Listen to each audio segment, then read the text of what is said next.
নমস্কার, কেমন আছো সবাই? আশা করছি সবাই অনেক ভালো আছো, সুস্থ আছো। আমার নতুন একটা ভিডিওর সঙ্গে সকলকে জানাই অনেক স্বাগত। এখন বাজে ঘড়িতে ভোর 5টা। তো দেখে নিশ্চয়ই বুঝতে পারছো বাবু কিন্তু ঘুম থেকে উঠে পড়েছে। যেহেতু বাবা উঠেছে, বাবা যখনই উঠে বাবু কিন্তু তারপরে সঙ্গে সঙ্গে উঠে পড়ে। আর এখানে দেখতেই পাচ্ছ টোটো কাকু হচ্ছে তোমার চলে এসেছে আমাদের গ্রামেরই। তো এখন এরা যাবে হচ্ছে তোমার মন্দিরে, মানে বাবা শুধুমাত্র একা যাবে। সকাল বন্ধুরা, সবাই কেমন আছো? আশা করছি সবাই অনেক ভালো আছো, সুস্থ আছো। আমার নতুন একটা ভিডিওর সঙ্গে সকলকে জানাই অনেক স্বাগত। আজকে হচ্ছে শুক্রবার, এখন বাজে ঘড়িতে হচ্ছে তোমার 7টা। ঘুম থেকে উঠেছি হচ্ছে তোমার 5:30টার সময়। ঘুম থেকে উঠে টুকটাক যে এমনি কাজ তো কোনো কিছুই এখানে নেই। তো আজকে হচ্ছে আমাদের মন্দিরে যাওয়া হবে। আমি ওইদিকে বসিয়েছি চা বিস্কিট খাবো। আর ও আর সঙ্গে জামাইবু গেছে হচ্ছে তোমার মাছ দোকানে মাছ আনতে। বাবা গেছে মন্দিরে, বাবা ওখানে গেছে, দাদুভাই আছে। তো আরও অনেকেই হচ্ছে আসবে। কারা কারা আসবে কি না হবে সব কিছুই তোমাদের সঙ্গে শেয়ার করব। পুরো ভিডিওটা দেখতে থাকো। আজকের ভিডিওটা তোমাদের সবার নিশ্চয়ই ভালো লাগবে। তো চলো, এখনও পর্যন্ত চান টান করিনি। রানা আমাদের এই যে মুড়ি খাচ্ছে, কলা দিয়ে, মুড়ি দিয়ে। আর এই যে ফোন দেখে দেবেন। আমি বসিয়েছি চা। আমি, মা, দিদিকেও বললাম একটুখানি চা খা, কারণ ওর যেহেতু শরীরটা ভালো না, তার জন্য খালি পেটে থাকাটা একদমই উচিত নয়। তার কারণে একটুখানি চা বিস্কিট মুড়ি ওকে একটুখানি খাইয়ে দেবো, মানে বলবো যে খেয়ে নে। তো চলো, এই মাছটা বের করে তার কানের পাটিগুলো বের করে দাও। কানের ফুলটাগুলো বের করে দিয়েছে মনে হচ্ছে ওটা। না বের করে দিও। ও তোমার বের করলে দিলাম, ফুলটা দিয়ে রাখি। কেন মাছটা দিয়েছো? দিয়েছে তোমাকে যেটা বলছি তুমি সেই কাজটা আগে করো। হ্যাঁ, তা দাদা যে বলছে ফুলটা নিচে রাখতে, সেই জন্য বলছি। তোমাদের হয়ে গেছে? আমরা কোথায় যাবো এখন? যাবে না, তার যে কাকু বসে। কাল থেকে তোমাদের দাদা ভাই আর জামাইবু কবার যে হচ্ছে তোমার বাজারে বাইক নিয়ে গেছে তার তো কোনো ঠিক ঠিকানা নেই। কালকে তো দেখতেই পেলে এত বাজার সমস্ত কিছু করা কমপ্লিট। মাছটা যেহেতু আজকে ঝোল ভাত দেওয়া হবে, দিদির একটা মানসিক আছে, কেন কিসের জন্য সবটাই দেখো ভিডিওটার মধ্যে, সবটাই বলে দেব। তো যাই হোক, এখানে 6 কেজি মাছ আছে। আর এই মাছটা কিন্তু বাজার থেকে মানে পটাশপুর থেকেই হচ্ছে তোমার কেটে ভালো করে নিয়ে এসছে। আর 1 কেজি বলতে পারো ওই দুটো বড় বড় একদম বাটা মাছ, যেটা হচ্ছে ঠাকুরকে দেওয়া হবে। তো এই মাছটা দিদি ভালো করে ধুয়ে দিচ্ছে। কিছুগুলো মাছ হচ্ছে তোমার বাড়িতে মা ভাজবে, আর কিছুগুলো যাবে ঠাকুর মন্দিরে। তো যাই হোক, সেই কারণে এই অর্ধেক মাছটা হচ্ছে তোমার ঠাকুর মন্দিরে যেহেতু যাবে, তো তার কারণে ওরা যাবে। আর ওরা এখান থেকে যাবে সোজা কিন্তু এগরা, কারণ ঠাকুরের ফুলমালা এইগুলো আনতে। তো সেই কারণে দিদি দেখতে পাচ্ছ সকালবেলা কিন্তু ভালো করে মাছগুলোকে ধুয়ে দিল। এই যে চা বিস্কিট করেছিলাম সবার জন্য, তো সেখানে এই যে আমার জেঠুর মেয়েও এসছে, তো তাকে বললাম যে তুমিও চাটা খেয়ে নাও আমাদের সঙ্গে, গল্প করতে করতে আর ঝটপট গিয়ে চানটা করে নেবে। তো সেই কারণে দেখতেই পাচ্ছ আমরা 4 জন মিলে গল্প করছি আর হচ্ছে একটু চা বিস্কিট খেয়ে নিয়েছি। এখানে দুপুরবেলা যে খাওয়া দাওয়াটার ব্যবস্থা করা হয়েছে, কতজনের কি না কি সেটা আমি পরের ব্লগে তোমাদের সঙ্গে শেয়ার করব। এই পার্টে তোমাদের সঙ্গে আমি শেয়ার করব না। এই পার্টে কেমন কি পুজো হচ্ছে না হচ্ছে, পুজোর সঙ্গে একটা ঘটনা ঘটেছে, সেটা একটুখানি কেমন আমাদের প্রথমে লাগছিল, তারপরে সবকিছু ঠিক হয়েছে না হয়েছে সেটা পুরো ভিডিওটা দেখো, অবশ্যই জানতে পারবে। তো যাই হোক, দুপুরবেলা যে খাওয়া দাওয়ার ব্যবস্থা আছে সেগুলো কিন্তু মা এখন হচ্ছে দেখতেই পাচ্ছ সবকিছু, পাঁপড় ভাজা এগুলো, চিপস ভাজা এগুলো করেছে, দুপুরবেলা সবাইকে দেওয়া হবে তার কারণে। আর যেহেতু কতজনের ব্যবস্থা কি না কি এখন তো তোমাদের সঙ্গে কিছুই বলবো না। তো যাই হোক, মা এখানে চালটা হচ্ছে তোমার ভালো করে, মানে প্যাকেট চাল যেহেতু কিনে নিয়ে আসা হয়েছে, তো প্যাকেট চাল থেকে এখানে মেপে হচ্ছে তোমার চাল বের করছিল। এর ফাঁকে আমি যাব চান করতে। চান টান করে এসে আমি একদম রেডি হয়ে গেছি। জেঠুর ঘরে দিদি আর তার মেয়ে সবাই কিন্তু রেডি হয়ে বেরিয়ে পড়েছে। ওখানে দেখতে পাচ্ছ বাবুও কিন্তু বেরিয়ে পড়েছে, শুধুমাত্র দিদি একটুখানি বাকি আছে। তো দিদি যেহেতু মাছটা ধুচ্ছিল সেই কারণে ওর একটুখানি দেরি হয়ে গেছে। যাই হোক, 1 গ্লাস ছোলা ছাতু খেয়ে একদম বেরিয়ে পড়েছি। মন্দিরে আমরা যাচ্ছি, আমি, দিদি আর হচ্ছে তোমার ওই যে দিদি, সবাই হচ্ছে তোমার যাচ্ছে। আর ও আর হচ্ছে তোমার যাইবো, ওরা যাবে একটুখানি দেরি করে। চলো।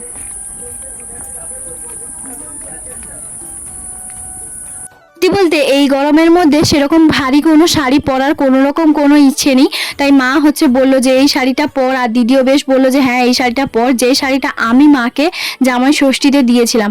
আর সঙ্গে কিন্তু এই ব্লাউজটা পরেছি, ভীষণই হালকা পাতলা, বেশ ভালোই লাগে, যেহেতু গরমটা প্রচুর পরিমাণে বুঝতেই পারছো সেই কারণে। আর একটু মন্দিরে যেহেতু সারাদিনের ব্যবস্থা আছে, মানে দুপুরবেলা পর্যন্ত থাকবো, তো সেই কারণে হচ্ছে হালকা পাতলা শাড়িটা পরা ভালো। তবে 3 জনের কালার, মানে আমার জেঠুর টাইমে আমার শাড়ি আর আমার দিদির শাড়ি প্রায় বলতে পারো সেম সেম কালার হয়ে গেছে। এখানে দেখতেই পাচ্ছ টোটো কাকু কিন্তু আবারও চলে এসছে আমাদেরকে নিতে, কারণ ওই যে বললাম আজকে সারা দিন হচ্ছে এই টোটো কাকুকে কিন্তু বুক করা হয়েছে সেই কারণে। আর এই যে দিদিকেও কেমন লাগছে, আমার জেঠুর মেয়েকে কেমন লাগছে, আমাদের প্রত্যেকের সবাইকে কেমন লাগছে অবশ্যই একটা কমেন্ট করে জানিও। আর এরপরে আমরা সবাই মিলে গল্প করতে করতে সোজা চলে এসেছি কিন্তু ঠাকুর মন্দিরে এসে আগে পাটা আর ভালো করে ধুয়ে নিচ্ছি।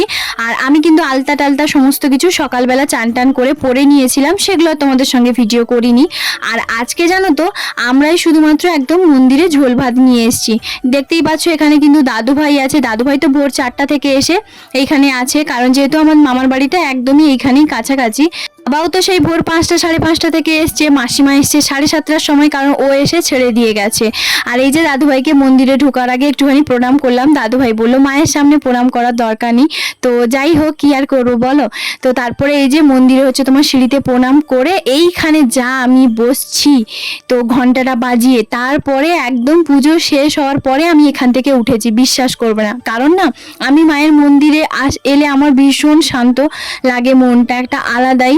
আমি প্রচুর ঠাকুরকে মানি, আমি ভীষণ মানি, আমার মতন করে মানি। তো এখানে একটা ঘটনা কি হয়েছে সেটা আগে বলি চলো।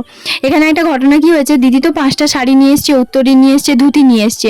ঠাকুর মশাই বললো এই শাড়িটা একমাত্র সুতির, আর এই শাড়িটা সবচেয়ে দামি ছিল, কারণ বলেছিল যে ঠাকুর মশাই যেই শাড়িটা মাকে পরানো হবে সেই শাড়িটা একটুখানি ভালো দামি নিয়ে আসতে।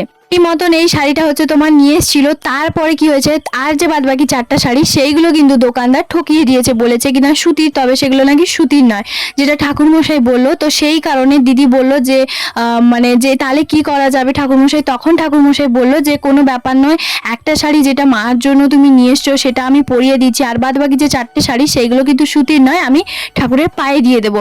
এই কথাটা শুনে দিদির কিন্তু স্বাভাবিক কারণে ভীষণ পরিমাণে মনটা মানে একটা অস্থির লাগছিল, খুঁতখুত করছিল। তখন সঙ্গে সঙ্গে দিদি কিন্তু জামাইবাবুকে জানায়, আর জামাইবাবু সঙ্গে সঙ্গে এই কথাটাই বলে তুমি গিয়ে আগে দোকান থেকে সুতির শাড়ি 4টে শাড়ি নিয়ে চলে আসো। তো ঠাকুরমশাই কিন্তু বলেছিল যে না নিয়ে আসার কোনো দরকার নেই, তবুও কিন্তু দিদি বললো যে না, যেখানে একটা শাড়ি মা পরবে আর বাদ বাকি 4জন কি পরবে না, যেখানে আমি এত টাকা খরচা করে অনুষ্ঠান করছি সেখানে আর না হলে কিছু টাকা খরচা হবে। তো সেই কারণে কিন্তু ঠাকুরমশাই কিন্তু বললো যে ঠিক আছে আমি শাড়ি পরাতে পরাতে যাও তুমি নিয়ে আসো। তো ছোট মামার গাড়িতে করে দিদি কিন্তু এই কাছেই একটা দোকান আছে তো স্ট্যান্ডে, তো সেখানেই গেছে শাড়ি আনতে মায়ের জন্য, আর বাদবাকি যে 4জন মা আছে তো সেগুলো আনতে গেছে। আর একটা কথা বলি, এখানে কিন্তু দেখতে পাচ্ছ ইনি কিন্তু আদি ঠাকুর, যাকে সিঁদুর পরানো হচ্ছে উনি কিন্তু আদি ঠাকুর। এটা আমি পুরোহিত মশাই আমাকে বললো, আর আমার দাদু ভাইও আমাকে বললো, আজ পর্যন্ত কিন্তু আমি জানতাম না, এই প্রথমবার জানলাম, তাই তোমাদের সঙ্গে শেয়ার করলাম।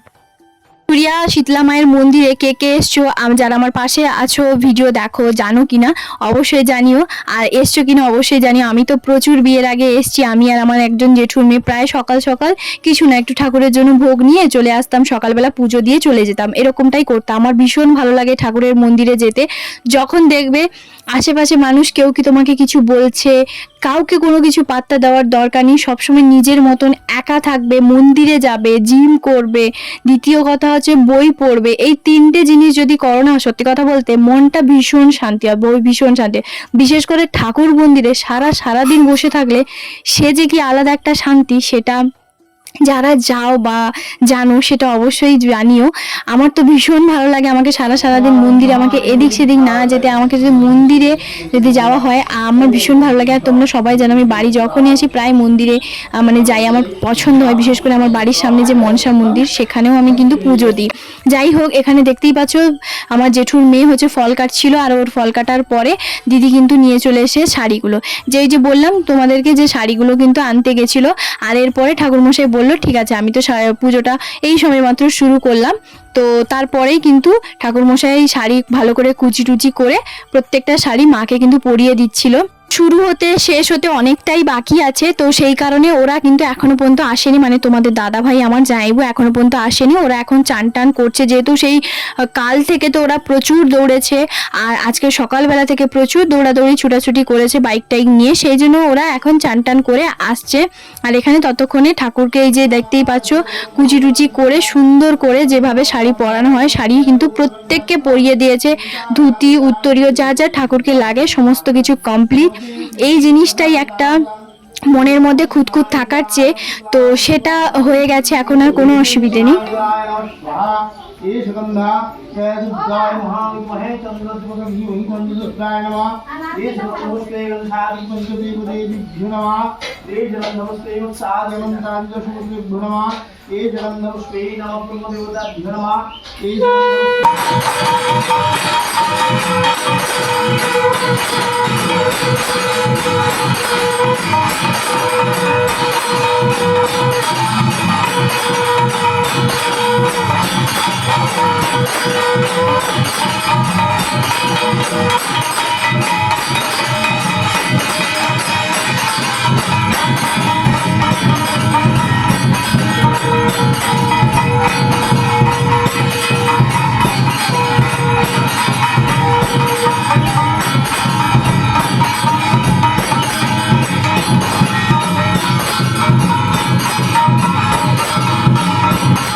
একদিকে কিন্তু পুজো হচ্ছে আর একদিকে ওরাও চলে এসেছে, তোমাদের দাদা ভাই আর জামাইবু চান টান করে ফ্রেশ ট্রেশ হয়ে একদম চলে এসেছে। এখন আর কোথাও যাওয়ার মতো নেই, এখন কিন্তু পুজো দিতে হচ্ছে বসবে, মানে এখানেই বসবে। তারপরে এই যে ঠাকুরের যে স্নানের জল সেইগুলোই কিন্তু এখন আমাদেরকে সবাইকে হচ্ছে মাথায় মাথায় দিচ্ছিল, তো সেই জন্য বসে পড়েছি। ও একদম মন্দিরে ঠাকুরের সামনে বসেছে, আমিও একদম বসছি সামনে। তো যাই হোক, যেহেতু এই যে বললাম আমরাই একমাত্র ঝোল ভাতটা নিয়ে এসেছি, যদি অন্য দিন আসতাম তাহলে কিন্তু ভিড়টা হতো স্বাভাবিক।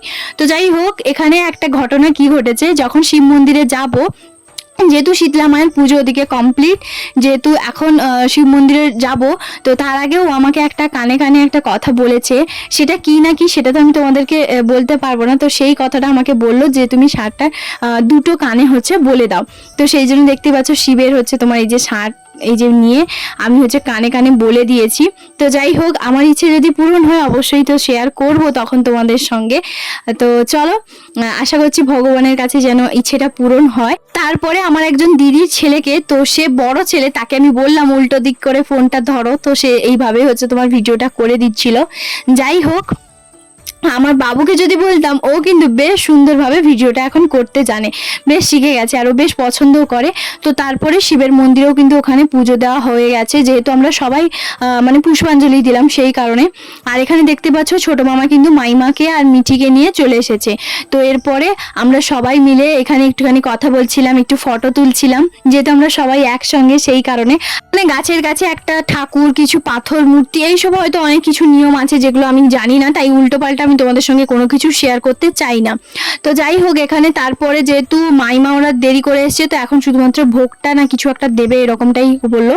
তো তারপরে এই যে দেখতেই পাচ্ছ এখানে সবাই আমরা দাঁড়িয়েছি, আর সবচেয়ে যেটা মেন জিনিস সেটা হচ্ছে এই যে ঠাকুরের প্রসাদ, মানে ঠাকুরকে যে ভোগটা দেওয়া হচ্ছে সেটা পুরোহিত মশাই সুন্দর করে মাখিয়ে যে দেয় না, সেটা জাস্ট অমৃত লাগে, মানে সেই লাগে, মানে তার কোনো তুলনা হয় না।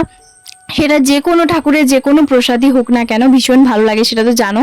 তারপরে জামাইবু বললো যে তোমরা যেহেতু সকালবেলা থেকে সেই শরবতই খেয়ে এসছো, পুজো যেহেতু হয়ে গেছে, এরপরে চপ, মুড়ি, ঘুগনি এগুলো কিন্তু খেয়ে নাও।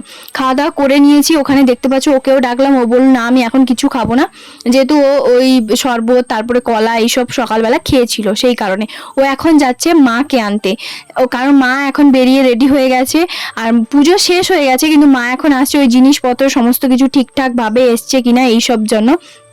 টোটো কিন্তু অলরেডি দাঁড়িয়ে আছে, এখন টোটো কাকু হচ্ছে তোমার নিয়ে যাবে, মানে যে ঠাকুরের প্রসাদগুলো এইসব। আর এখানে দেখতেই পাচ্ছ মাও কিন্তু তার ফাঁকে চলে এসছে, যেহেতু আমাদের মন্দির থেকে বাড়ি যেতে খুব একটা দূরে নয়, তো তবুও একটুখানি তো সময় লাগে, মানে বাইকে করে যেহেতু আসবে সেই কারণে। তো চলে এসছে, আর এখানে আমাদের পুরো পুজো কমপ্লিট, সমস্ত কিছু হয়ে গেছে। এরপরে বাড়ি গিয়ে কি করছি না করছি, কে কে এসছে, কতজন খেয়েছে, কি কি হয়েছে না হয়েছে, সেগুলো আমি তোমাদের সঙ্গে পরের পার্টে শেয়ার করব। তো এখানে মামার বাড়ির কাছে যে ওই যে আমার দাদুদের বাড়ি, তো সেখানে প্রসাদ দেওয়া হবে, সেই জন্য ওই সব টিফিন বক্স এইগুলো হচ্ছে আনতে যাওয়ার জন্য ছোট মামাকে বলছিল। তো সেই জন্য দেখতে পাচ্ছ টোটোতে কিন্তু উঠে পড়েছে। বাড়ি থেকে দেখতেই পাচ্ছ কতগুলো হাঁড়ি গামলা এগুলো কিন্তু সমস্ত কিছু নিয়ে আসতে হয়েছে, স্বাভাবিক, কারণ যেহেতু ওই যে বললাম 80 জনের মতন ঠাকুরকে ভোগ দেওয়া হয়েছে, ঝোল ভাত, তো সেই কারণে। আর এখানে হচ্ছে তোমার আমার ওই যে দিদির যে জেঠুর ঘরের মেয়ে, তো তাকে হচ্ছে তোমার উঠিয়ে দিয়েছে। আমি বললাম যে তুইও তাহলে উঠে পড়, এখানে বস, ভালো করে ওই গামলাগুলোকে ধরবি। তো সেই কারণে বাবা যাচ্ছে, মাসিমা যাচ্ছে এখন বাড়ি, আর যাচ্ছে হচ্ছে তোমার ওই যে দিদির মেয়েটা। আর হ্যাঁ, সামনে কিন্তু আরেকজন যে দিদির যে ছেলে, তো সেও কিন্তু গেছে। তারপরে আমি, মিঠি আর তোমাদের দাদাভাই 3 জন মিলে বাইকে করে এসে এখন মিষ্টি দোকানে যাদেরকে হচ্ছে তোমার নিমন্ত্রণ করা হয়েছে, তো তাদের জন্য বা বাড়ির সবার জন্য হচ্ছে তোমার দই মিষ্টি এগুলো নিচ্ছি। আর জামাইবু ওখান থেকে মানে দোকানের ওই যে কাছ থেকে, তো সেখান থেকে 2টো কোল্ড ড্রিঙ্কস হচ্ছে তোমার কিনে পাঠিয়ে দিয়েছে আমাদের হাতে বলতে পারো পুরো একদম ব্যাগ সমস্ত কিছু ভর্তি। সেই জন্য আমি আর তোমাদের সঙ্গে ভিডিওটা শেয়ার করতে পারছি। পরে দ্বিতীয় পার্টটা দেখার জন্য অবশ্যই চ্যানেলটাকে সাবস্ক্রাইব করবে।